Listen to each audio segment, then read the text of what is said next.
जय हिंद दोस्तों, स्वागत है आप सभी का अपने यूट्यूब चैनल प्रैक्टिस विद दवी में। तो जैसा कि हम लोग पढ़ रहे थे, रेलवे का नोट्स पढ़ रहे थे, जिसमें हमने कल यहाँ तक पढ़ लिया था। ठीक, यानी कि कल हमने यहाँ तक पढ़ा था, तो आज हम उसके आगे से पढ़ने वाले हैं। तो यदि आप लोग चैनल पर पहली बार आए तो प्लीज़ चैनल को सब्सक्राइब कर लीजिएगा। ठीक, और वीडियो को पूरा देखिए। वीडियो पसंद आया तो वीडियो को लाइक कर दीजिएगा। ठीक, तो देखेंगे यहाँ पे आज हम क्या पढ़ने वाले हैं। भारतीय राष्ट्रीय आंदोलन 1905 से लेकर 1919 ईस्वी तक। ठीक, सबसे पहले हम कांग्रेस के गर्म दल और नरम दल के बारे में पढ़ेंगे। ठीक, चलिए पहला पॉइंट है जिसमें भारत में राष्ट्रीय आंदोलन की दिशा को महात्मा गांधी के पदार्पण के पूर्व इटली अबिसीनिया युद्ध, जिसमें इटली की औपनिवेशिक शक्ति पराजित हुई, 1899 से 1901 ईस्वी के दौरान चीन में साम्राज्यवादियों के विरुद्ध चलाए गए बॉक्सर आंदोलन तथा रूस पर जापान की विजय, इन सभी ने प्रभावित किया, किंतु इनमें वर्ष 1905 में जापान की रूस पर विजय का सर्वाधिक प्रभाव पड़ा। नेक्स्ट पॉइंट है यहाँ पे, कांग्रेस के नरम दल के नेताओं के आंदोलन की प्रमुख पद्धति राजवाम बद्ध आंदोलन अर्थात प्रशासन में भारतीयों की भागीदारी की मांग तथा जनता में राजनीतिक जागरूकता उत्पन्न करना था। वहीं गर्म दल के नेताओं की मुख्य मांगें अनुकूल परिघटन पद्धति की थी। वर्ष 1907 में कांग्रेस के सूरत अधिवेशन में कांग्रेस नरमपंथी और गर्मपंथी दो अलग अलग गुटों में विभक्त हो गई। तिलक ने कहा, हमारा उद्देश्य आत्मनिर्भरता है, भिक्षावृत्ति नहीं। उन्होंने कांग्रेस पर प्रार्थना, याचना तथा विरोध की राजनीति करने का आरोप लगाया। उनके नेतृत्व में कांग्रेस की प्रार्थना और याचना की नीति समाप्त हो गई। लाला लाजपत राय भारतीय राष्ट्रीय कांग्रेस में गर्म दल के नेता तथा पूरे पंजाब के प्रतिनिधि थे। इन्हें पंजाब केसरी भी कहा जाता है। ठीक, आपसे क्वेश्चन पूछेगा कि पंजाब केसरी के नाम से किन्हें जानते हैं, तो आप बता देंगे लाला लाजपत राय को। लाला लाजपत राय बाल गंगाधर तिलक तथा बिपिन चंद्र पाल को लाल बाल पाल के नाम से भी जाना जाता है। सामन कमीशन का विरोध करते समय लाठीचार्ज से लाला लाजपत राय घायल हुए, जिसके कारण 17 नवंबर 1928 को इनकी मृत्यु हो गई थी। ठीक, इन्होंने जब सामन कमीशन भारत आया था तो उस समय उसमें कोई भी यानी कि भारत का कोई भी व्यक्ति शामिल नहीं था, इसलिए इन्होंने विरोध किया उसका और उसमें लाठीचार्ज हुआ, जिसके दौरान उनकी मृत्यु हो गई। ठीक, नेक्स्ट पॉइंट देखेंगे यहाँ पे, वर्ष 1908 में बाल गंगाधर तिलक को केसरी में प्रकाशित लेखों के आधार पर राजद्रोह का मुकदमा चलाकर 6 वर्ष के कारावास की सजा देकर मांडले जेल वर्मा भेज दिया गया था। तिलक को हुई इस सजा के विरुद्ध स्वरूप बम्बई के कपड़ा मिल मजदूरों ने देश में पहली राजनीतिक हड़ताल की थी। मांडले जेल में ही इन्होंने गीता रहस्य नामक पुस्तक लिखी थी। ठीक, आपको आपसे पूछा जाएगा कि गीता रहस्य नामक पुस्तक किसने लिखी है, तो बाल गंगाधर तिलक ने लिखी है। कहाँ पर लिखी है? मांडले जेल में लिखी है। बंगाल के विभाजन के विरोध में चलाए गए स्वदेशी आंदोलन के अरविंद घोष प्रमुख नेता थे। इस आंदोलन के अन्य प्रमुख नेता लाला लाजपत राय पंजाब से, बाल गंगाधर तिलक महाराष्ट्र से तथा बिपिन चंद्र पाल बंगाल से थे। बाल गंगाधर तिलक की 1 अगस्त 1920 को हुई मृत्यु के बाद उनकी अर्थी को महात्मा गांधी के साथ मौलाना शौकत अली तथा डॉक्टर सैफुद्दीन किचलू ने उठाया था। मौलाना हर्षद मोहनी ने उस समय शोक गीत पढ़ा था। मौलाना मोहानी ने उस समय शोक गीत पढ़ा था। अब आगे देखते हैं थोड़ा सा, बंगाल विभाजन तथा स्वदेशी आंदोलन 1905। दिसंबर 1903 में अंग्रेज सरकार ने बंगाल विभाजन की सार्वजनिक घोषणा की। इसके पीछे सरकार ने यह तर्क दिया कि बंगाल की विशाल आबादी के कारण प्रशासन का सुचारू रूप से संचालन कठिन हो गया है। बंगाल विभाजन के तहत बंगालियों को प्रशासनिक सुविधा के लिए 2 तरह से विभाजित कर दिया गया। भाषा के आधार पर इससे बंगाली भाषा भाषी बंगाल में ही अल्पसंख्यक बन गए, क्योंकि 1,70,00,000 लोग आप बंगाली भाषा बोलते थे, जबकि हिंदी एवं उड़िया बोलने वाले लोगों की संख्या 3,70,00,000 थी। नेक्स्ट पॉइंट है, धर्म के आधार पर बांटा गया था जो, क्योंकि पश्चिमी बंगाल हिंदू बहुसंख्यक क्षेत्र था, जहां हिंदुओं की संख्या कुल 5,40,00,000 में से 4,20,00,000 थी, तथा पूर्वी बंगाल मुस्लिम बहुसंख्यक क्षेत्र था, जहां कुल आबादी 3,10,00,000 में मुसलमानों की आबादी 1,80,00,000 थी। इसमें नोट देखते हैं क्या है, स्वदेशी एवं बहिष्कार आंदोलन में आंदोलनकारियों ने विदेशी वस्त्रों की होली जलाई तथा अंग्रेज सरकार के समक्ष अपना विरोध प्रकट किया। नेक्स्ट पॉइंट है यहाँ पे, ब्रिटिश सरकार ने 19 जुलाई 1905 को बंगाल विभाजन के निर्णय की घोषणा कर दी। 16 अक्टूबर 1905 को बंगाल विभाजन प्रभावी हो गया। इस दिन को पूरे बंगाल में शोक दिवस के रूप में मनाया गया। रविन्द्रनाथ टैगोर के सुझाव पर संपूर्ण बंगाल में इस दिन को राखी दिवस के रूप में मनाया जाता है। कब मनाया जाता है? 16 अक्टूबर को क्या मनाया जाता है? 16 अक्टूबर को शोक दिवस मनाया गया और राखी दिवस भी मनाया जाता है उस दिन। अगला पॉइंट इंपॉर्टेंट है यहाँ पे, बंगाल का विभाजन लाल कर्जन ने सन 1899 से 1905 काल में किया था। ये बंगाल विभाजन 1905 में हुआ था। 16 अक्टूबर के दिन रक्षाबंधन का त्यौहार मनाया गया जो बंगाली एकता का प्रतीक था। टैगोर ने नारा दिया अमारा सोनार बांग्ला और एकला चलो रे, ये नारा दिया था। और देखते हैं यहाँ पे, आंदोलन के दौरान स्वदेशी बहिष्कार, राष्ट्रीय शिक्षा और राष्ट्रीय उद्योग पर बल दिया गया। सतीश चंद्र मुखर्जी और अरविंद घोष ने राष्ट्रीय शिक्षा के विकास में महत्वपूर्ण योगदान दिया। सतीश चंद्र ने डॉन सोसाइटी की स्थापना 1902 में कलकत्ता में की। प्रमुख व्यक्ति एवं उनकी भागीदारी, बंगाल के विभाजन के प्रस्ताव के विरोध में बांग्ला पत्रिका संजीवनी के संपादक कृष्ण कुमार मित्रा ने अपनी पत्रिका के 13 जुलाई 1905 के अंक में सर्वप्रथम सुझाव दिया था कि लोगों को सारे ब्रिटिश वस्तुओं का बहिष्कार करना चाहिए, शोक मनाना चाहिए तथा सरकारी अधिकारियों एवं सरकारी संस्थाओं से सभी संपर्क तोड़ लेने चाहिए। उनके इस सुझाव का समर्थन बागेरहाट यानी कि जिला खुलना की 16 जुलाई 1905 की जनसभा द्वारा किया गया। स्वदेशी आंदोलन का प्रारंभ का तात्कालिक कारण बंगाल विभाजन था। इस अवधारणा के मुख्य प्रस्तुतकर्ता अरविंद घोष, लोकमान्य बाल गंगाधर तिलक, बिपिन चंद्र पाल तथा लाला लाजपत राय थे। ये लोग स्वदेशी आंदोलन को पूरे देश में लागू करना चाहते थे किंतु उदारवादी गुट इसके विरुद्ध थे। आगे देखते हैं, उदारवादी गुट का मतलब नरम दल। स्वदेशी आंदोलन के समय आंदोलन के प्रति जन समर्थन एकत्र करने के उद्देश्य से अश्वनी कुमार दत्त ने स्वदेश बांधो समिति की स्थापना की। स्वदेशी आंदोलन के दौरान वंदे मातरम भारतीय राष्ट्रीय आंदोलन का शीर्षक गीत बना। टैगोर को अमार सोनार बांग्ला 1971 में बांग्लादेश का राष्ट्रीय बना। अमार सोनार बांग्ला ये किसने लिखा है? तो रविन्द्रनाथ टैगोर ने लिखा है। ये बंगाल का क्या है? राष्ट्रीय गान है। ठीक, आगे दिसंबर 1911 में ब्रिटिश सम्राट जॉर्ज पंचम और महारानी मेरी के भारत आगमन पर उनके स्वागत हेतु दिल्ली में एक दरबार का आयोजन किया गया जिसे दिल्ली दरबार के नाम से जानते हैं। दिल्ली दरबार में ही 12 दिसंबर 1911 को सम्राट ने बंगाल विभाजन को रद्द घोषित किया। साथ ही कलकत्ता की जगह दिल्ली को भारत की नई राजधानी बनाने की घोषणा की गई। आगे उड़ीसा तथा बिहार को इस अलग कर दिया गया, यानी कि 1912 में अलग प्रांत का दर्जा दिया गया। उड़ीसा तथा बिहार को अलग कर दिया गया। असम को एक नया प्रांत बनाया गया जैसा कि उसकी स्थिति 1874 ईस्वी में थी तथा सिलहट को इसमें जोड़ दिया गया। सामान्य तौर पर यद्यपि ब्रिटिश सरकार ने बंगाल विभाजन का उद्देश्य प्रशासनिक सुविधा बताया था परंतु वास्तव में यह मुख्यतः बंगाली राष्ट्रवाद की वृद्धि को दुर्बल करने के लिए किया गया था। बनारस अधिवेशन देखते हैं यहाँ पे क्या है। गोपाल कृष्ण गोखले ने कांग्रेस के 1905 बनारस अधिवेशन की अध्यक्षता की। वर्ष 1905 में ही इन्होंने भारत सेवक समाज की स्थापना की। इस अधिवेशन में उदारवादियों और उग्रवादियों के मतभेद खुलकर सामने आ गए।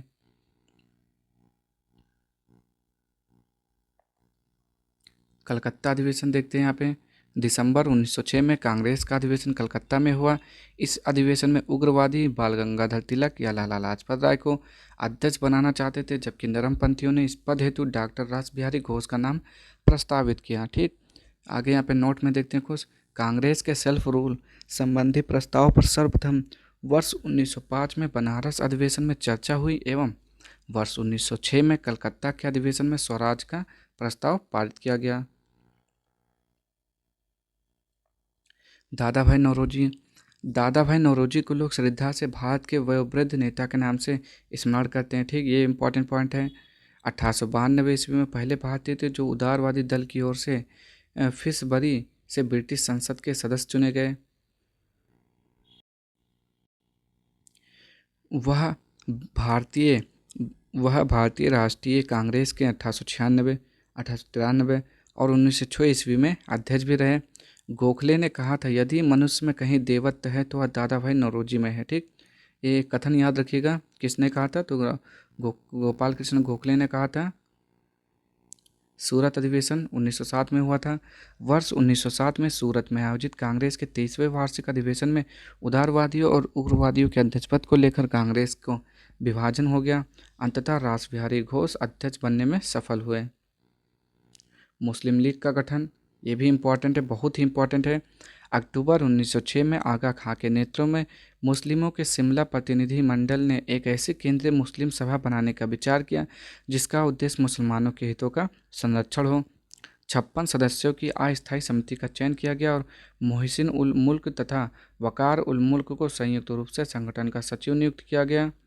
लखनऊ में मुस्लिम लीग का मुख्यालय बनाया गया और आगा खां इसके प्रथम अध्यक्ष बनाए गए। तो मुस्लिम लीग की स्थापना 1906 में आगा खां के द्वारा हुआ था। ठीक, आगे देखते हैं यहाँ पे। इस संगठन के 3 उद्देश्य थे। कौन कौन से? ब्रिटिश सरकार के प्रति मुसलमानों में निष्ठा बढ़ाना, लीग के अन्य सदस्यों को बिना दुष्प्रभावित किए अन्य संप्रदायों के प्रति कटुता की भावना को बढ़ने से रोकना, मुसलमानों के राजनीतिक अधिकारों की रक्षा और उनका विस्तार करना।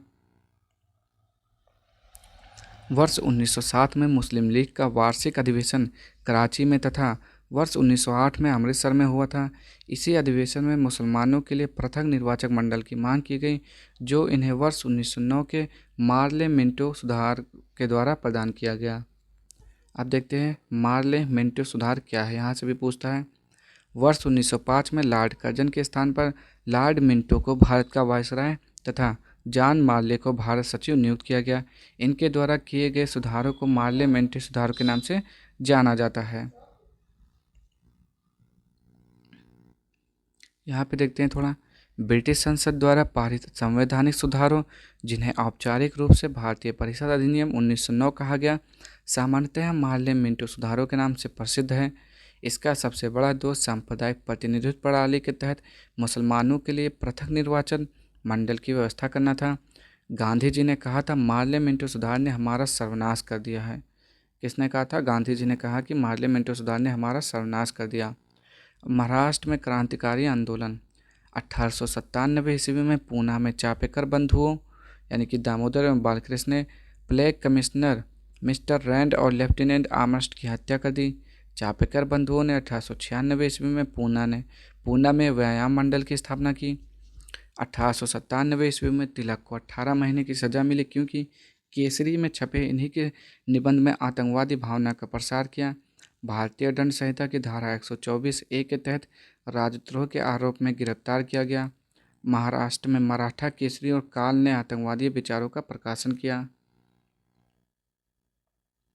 बंगाल में क्रांतिकारी आंदोलन, बंगाल में क्रांतिकारी आंदोलन का सूत्रपात भद्रलोक समाज ने किया, परंतु यहाँ क्रांतिकारी विचारधारा को फैलाने का श्रेय बारिंद कुमार घोष यानी कि अरविंद घोष के छोटे भाई तथा भूपेंद्र नाथ दत्त विवेकानंद के छोटे भाई को दिया जाता है। इन दोनों ने मिलकर 1906 में युगांतर पत्र का संपादन किया। 1902 में पुलिन दास ने ढाका अनुशीलन समिति की स्थापना की। यह बंगाल का पहला आतंकवादी संगठन था। 1905 ईस्वी में पी मित्रा ने कलकत्ता में अनुशीलन समिति की स्थापना की। खुदीराम बोस सबसे कम उम्र में फांसी पाने वाले क्रांतिकारी थे। इसको याद रखिएगा कि सबसे कम उम्र में फांसी किस क्रांतिकारी को दिया गया था? तो खुदीराम बोस को दिया गया था। यहाँ पे देखते हैं कुछ इंपॉर्टेंट MCQ। अंग्रेजों ने बंगाल के विभाजन को डैश में उलट दिया। कब उलट दिया था? तो 1911 में उलट दिया था। ठीक, यानी कि समाप्त कर दिया था 1911 में। सर सैयद अहमद खान ने नाइटहुड अर्जित किया। कब अर्जित किया था? तो 1888 में। व्यवगत का सिद्धांत की शुरुआत लॉर्ड डलहौजी ने किया था। किसने? लॉर्ड डलहौजी ने। फूट डालो नीति करो। सत्यमेव जयते का नारा किसने किया? तो सत्यमेव जयते किसने कहा था? मदन मोहन मालवीय ने कहा था। ठीक, निम्नलिखित में से कौन सा समाचार पत्र राष्ट्रीय आंदोलन के दौरान लोकमान्य तिलक द्वारा लिखा गया? तो जल्दी से बोलेंगे केसरी हो जाएगा। बिल्कुल सही है, केसरी लिखा गया था। मुस्लिम लीग की स्थापना कब हुई थी? तो मुस्लिम लीग की स्थापना 1906 में ढाका में आगा खां के द्वारा किया गया था 1906 में। निम्नलिखित में से किसने गदर पार्टी की स्थापना की थी? तो गदर पार्टी की स्थापना लाला हरदयाल ने की थी 1913 में। कहाँ पर? अमेरिका में किया था। सैन फ्रांसिस्को अमेरिका में किया था। भारत के विभाजन के समय भारतीय राष्ट्रीय कांग्रेस के अध्यक्ष कौन थे? तो भारत के विभाजन के समय भारतीय राष्ट्रीय कांग्रेस के अध्यक्ष कौन थे? तो JB कृपलानी थे। बंगाल विभाजन भारत में किस ब्रिटिश वायसराय ने किया था? तो लॉर्ड कर्जन कहा गया, यहाँ पर है, लॉर्ड कर्जन ने किया था। निम्नलिखित में से किस संधि में हिंदू मुस्लिमों को हल करने की मांग की गई थी? तो कौन सी संधि थी? लखनऊ संधि। अब थोड़ा यहाँ पे देख लेते हैं, भारतीय राष्ट्रवाद और प्रथम विश्व युद्ध। लंदन, भारत के बाहर सबसे पुराने क्रांतिकारी समिति इंडिया होम रूल सोसाइटी की स्थापना श्यामजी कृष्ण वर्मा ने लंदन में 1905 ईस्वी में की। श्यामजी कृष्ण वर्मा ने एक पत्र द इंडियन सोशियोलॉजिस्ट निकालना प्रारंभ किया। इसमें उन्होंने स्पष्ट कहा कि इसका उद्देश्य भारत के लिए स्वराज प्राप्त करना और ब्रिटेन में अपने पक्ष का प्रचार करना है। और देखते हैं यहाँ पे, श्यामजी कृष्ण वर्मा ने लंदन में भारतीयों के लिए इंडिया हाउस नामक हॉस्टल की स्थापना की, जो बाद में क्रांतिकारियों का अड्डा बना। मैडम भिकाजी कामा, यहाँ से भी प्रश्न पूछता है। मैडम भिकाजी रुस्तम के आर कामा ने सन 1902 में भारत छोड़ दिया तथा यूरोप के विभिन्न देशों एवं अमेरिका में ब्रिटिश शासन के विरुद्ध क्रांतिकारी प्रचार करने में लगी रहीं। मैडम कामा के द्वारा मदर ऑफ इंडियन रिवॉल्यूशन कहा जाता है। मैडम भिकाजी कामा को क्या बोलते हैं? मदर ऑफ इंडियन रेवोल्यूशन कहा जाता है। स्टुटगार्ड यानी कि जर्मनी में इन्होंने प्रथम भारतीय झंडे को फहराया, जिसका डिजाइन स्वयं VD सावरकर एवं श्यामजी कृष्ण वर्मा के साथ मिलकर संयुक्त रूप से तैयार किया गया था।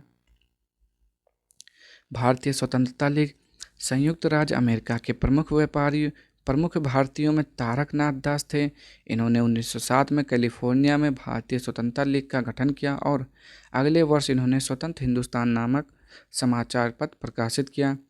गदर पार्टी की स्थापना 21 अप्रैल 1913 में पराधीन भारत को अंग्रेजों से स्वतंत्र कराने के उद्देश्य से की गई थी। इसे अमेरिका एवं कनाडा में बसे भारतीयों द्वारा गठित किया गया था, जिसका नेतृत्व किसने किया था? लाला हरदयाल ने किया था। गदर पार्टी की स्थापना सैन फ्रांसिस्को अमेरिका में 21 अप्रैल 1913 में।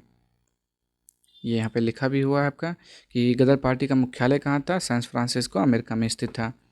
राजा महेंद्र प्रताप ने अपने सहयोगी बरकतुल्ला के साथ प्रथम महायुद्ध के दौरान सन 1915 में काबुल यानी कि अफगानिस्तान में भारत की प्रथम अस्थायी सरकार का गठन किया था। इसमें राजा महेंद्र प्रताप स्वयं राष्ट्रपति तथा बरकतुल्ला प्रधानमंत्री थे। कामागाटा मारू प्रकरण, ये क्या है? तो पंजाब के क्रांतिकारी बाबा गुरुदत्त सिंह ने एक जापानी चलपोत कामागाटा मारू को भाड़े पर लेकर 351 पंजाबी सिखों तथा 21 मुसलमानों को सिंगापुर से वैंकूवर ले जाने का प्रयत्न किया। अब यहाँ पे देखते हैं, कांग्रेस का लखनऊ अधिवेशन। दिसंबर 1916 में इंडियन नेशनल कांग्रेस तथा इंडियन मुस्लिम लीग ने लखनऊ में एक ही समय अपने अधिवेशन आयोजित किए थे। दोनों दलों ने पृथक पृथक रूप से संवैधानिक सुधारों की संयुक्त योजना के संबंध में प्रस्ताव पारित किए और संयुक्त कार्यक्रम के आधार पर राजनीतिक क्षेत्र में एक दूसरे के साथ सहयोग करने के संबंध में एक समझौता किया।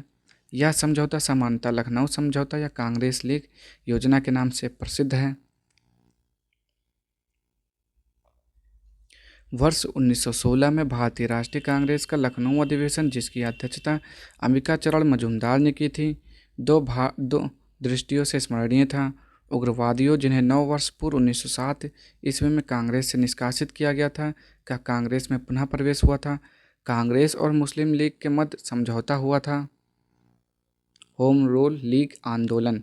भारतीय होम रूल लीग का गठन आयरलैंड के होम रूल लीग के तर्ज पर किया गया था, जो तत्कालीन परिस्थितियों में तेजी से उभरती हुई प्रतिक्रियात्मक राजनीति के नए स्वरूप का प्रतिनिधित्व करती थी।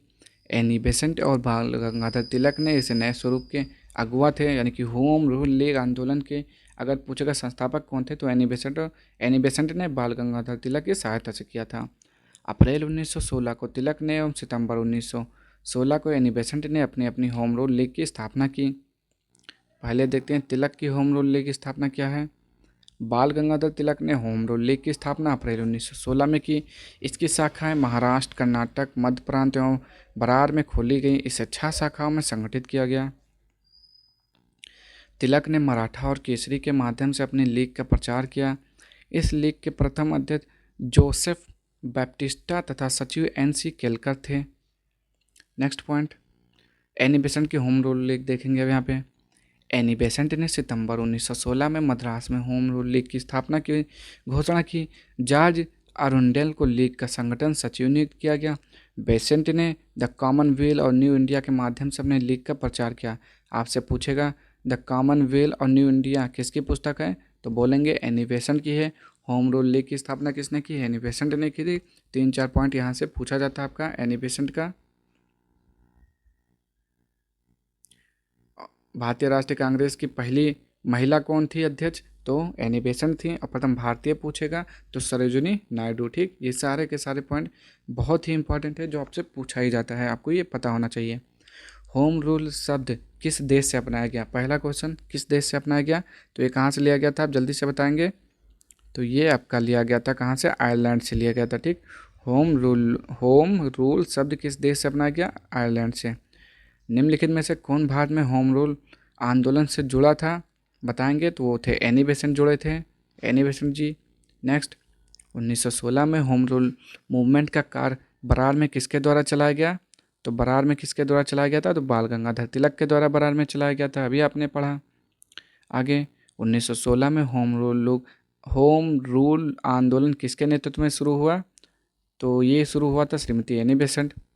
जहाँ पर आ जाए कि होम रूल लीग, तो एनी बेसेंट और बाल गंगाधर तिलक, इन दोनों में से और कोई तीसरा आंसर नहीं हो सकता है। ठीक, तिलक ने 1916 में अपनी होम रूल लीग की स्थापना किस स्थान पर की थी, तो बरार में किया था।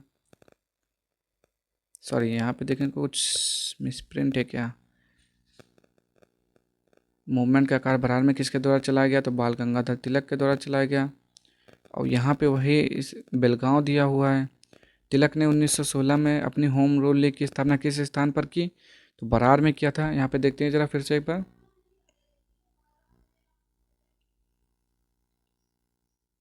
बाल गंगाधर तिलक ने होम रूल लीग की स्थापना अप्रैल 1916 में की। इसकी शाखाएं महाराष्ट्र, कर्नाटक, मध्य प्रांत और प्रांत में खोली गई। इस 6 शाखाओं में संगठित किया गया। ठीक, तो बरार ही उसका राइट आंसर होगा। यहाँ पे देखेंगे आप लोग, तिलक ने 1916 में होम रूल लीग की स्थापना किस स्थान पर की, तो बरार में की थी। ठीक, ऑप्शन नंबर डी लगाएंगे। लंदन में इंडियन होम रूल सोसाइटी की स्थापना किसने की थी, तो श्यामजी कृष्ण वर्मा ने की थी। कामागट मारुथी क्या थी, जल्दी से बताएंगे। कामगाटा मारुथी तो एक जापानी जहाज़ था, ठीक, जो उनसे लिया गया था। मैडम कामा ने किस देश में भारतीय राष्ट्रीय ध्वज फहराया था, तो क्या बोलेंगे, यहाँ पे क्या हो जाएगा, जर्मनी हो जाएगा।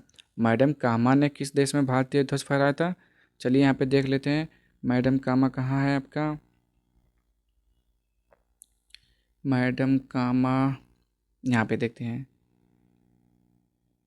जर्मनी में फहराया था। देखिए यहाँ पे लिखा हुआ है जर्मनी में, यहाँ पे देखेंगे यहाँ से यहाँ तक, जर्मनी में इन्होंने प्रथम भारतीय झंडे को फहराया। ठीक, कहाँ फहराया था, जर्मनी में फहराया था। चलिए, तो इसका भी राइट आंसर आपको पता चल गया। मैडम कामा ने किस देश में भारतीय ध्वज को फहराया था, जर्मनी में। भारतीय क्रांति की जननी के रूप में जाना जाता है, तो किसे जाना जाता है, तो मैडम भिकाजी कामा को ही जाना जाता है भारतीय क्रांति की जननी। नेक्स्ट, 1916 का प्रसिद्ध लखनऊ समझौता किनके बीच हुआ था, तो किनके बीच हुआ था, ये हुआ था बाल गंगाधर तिलक और मोहम्मद अली जिन्ना के बीच में हुआ था। चलिए, यहाँ से भी इम्पोर्टेंट पॉइंट शुरू हो जाता है। भारतीय राष्ट्रीय आंदोलन यानी कि जन आंदोलन 1919 से लेकर 1949 ईस्वी तक। गांधी जी, मोहनदास करमचंद गांधी का जन्म 2 अक्टूबर 1862 को गुजरात के काठियावाड़ा में पोरबंदर नामक स्थान पर हुआ था, ये सभी को मालूम है। महात्मा गांधी की अल्पायु 13 वर्ष में ही कस्तूरबा गांधी के साथ विवाह हो गया, इससे भी परिचित हैं सभी लोग। आगे, पिता का नाम इनका मोहनदास करमचंद गांधी था।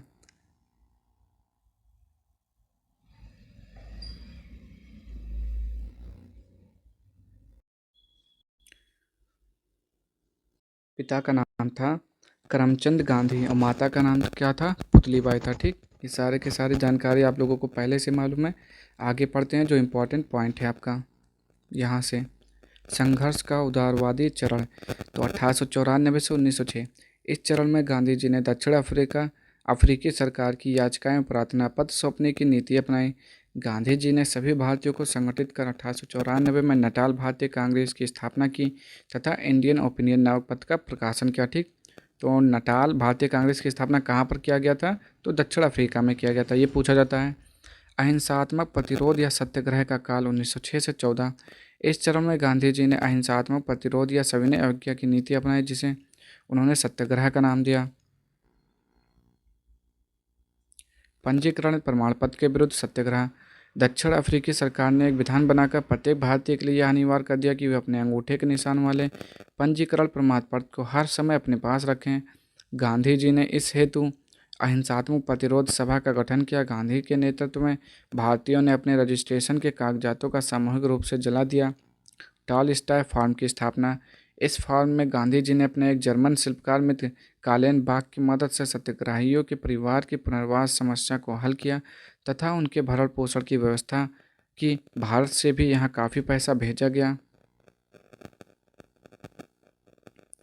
महात्मा गांधी ने फिनिक्स, डरबन, दक्षिण अफ्रीका में वर्ष 1904 में एक आश्रम स्थापित किया।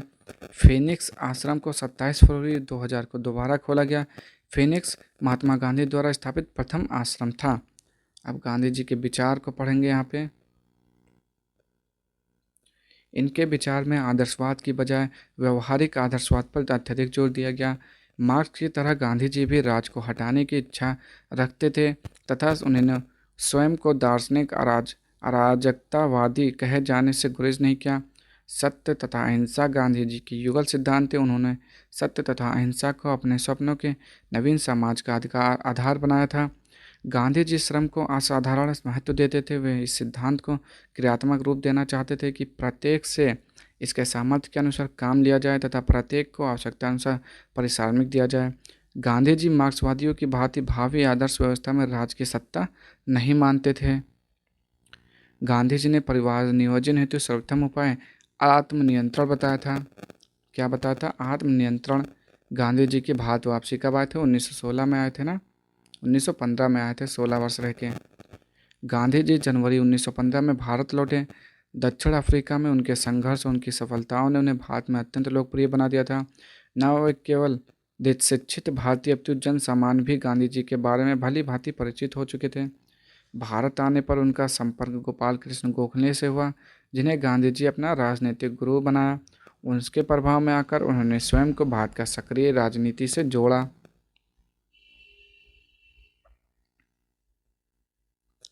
चंपारण सत्याग्रह 1917। सविनय अवज्ञा आंदोलन। 19वीं शताब्दी के प्रारंभ में घोड़े बागान मालिकों ने किसानों को एक अनुबंध करा लिया, जिसके अंतर्गत किसानों को अपनी भूमि के 3/20वें हिस्से में नील की खेती करना अनिवार्य था। यह व्यवस्था तिनकटिया पद्धति के नाम से जानी जाती है। ठीक, तिनकटिया पद्धति का मतलब नील की खेती से संबंधित है। चंपारण से जुड़े एक प्रमुख आंदोलनकारी राजकुमार शुक्ल ने गांधी जी को चंपारण बुलाने का फैसला किया। तो पूछेगा किसने बुलाया था? तो राम कुमार शुक्ल ने बुलाया था चंपारण समझौते के लिए। समझौते के पश्चात गोरे बागान मालिक अवैध वसूली का 25% हिस्सा किसानों को लौटाने पर राजी हो गए।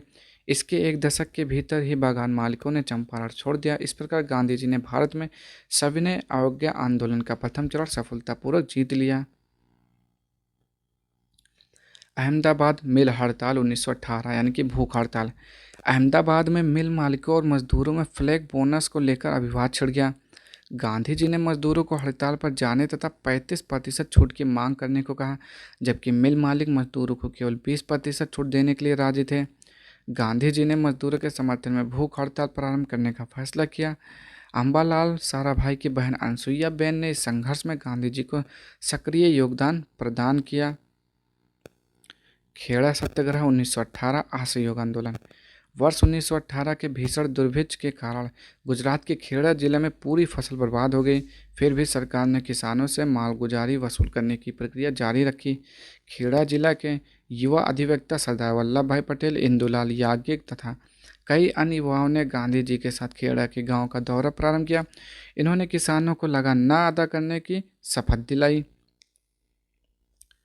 NG रंगा ने महात्मा गांधी के चंपारण सत्याग्रह का विरोध किया था, जबकि रविन्द्रनाथ टैगोर ने चंपारण सत्याग्रह के दौरान ही इन्हें गांधी को महात्मा की उपाधि दी थी। ठीक, किसकी उपाधि? महात्मा की उपाधि दी थी। किसने? रविन्द्रनाथ टैगोर ने। आगे, राजकुमार शुक्ल की 20 मई 1929 में मृत्यु के बाद अंग्रेज अधिकारी एमन, जिससे शुक्ल जी 25 वर्षों तक लड़ते रहे थे, उनके श्राद्ध कार्य के लिए 300 रुपये भेजे एवं कहा कि वह चंपारण का अकेला मर्द था। 1918 में गांधी जी ने अहमदाबाद टेक्सटाइल लेबर एसोसिएशन की स्थापना की। वह उस समय की सबसे बड़ी ट्रेड यूनियन थी। यहीं गांधी जी ने ट्रस्टीशिप का सिद्धांत दिया। इसमें इन्होंने बताया कि पूंजीपति मजदूरों के हितों की रक्षा करने वाले ट्रस्टी होते हैं। इस मजदूरों के हितों की रक्षा करने वाले ट्रस्टी होते हैं। मॉन्टेग्यू चेम्सफोर्ड सुधार भारत सरकार अधिनियम 1919, देखते हैं कहाँ तक है आपका।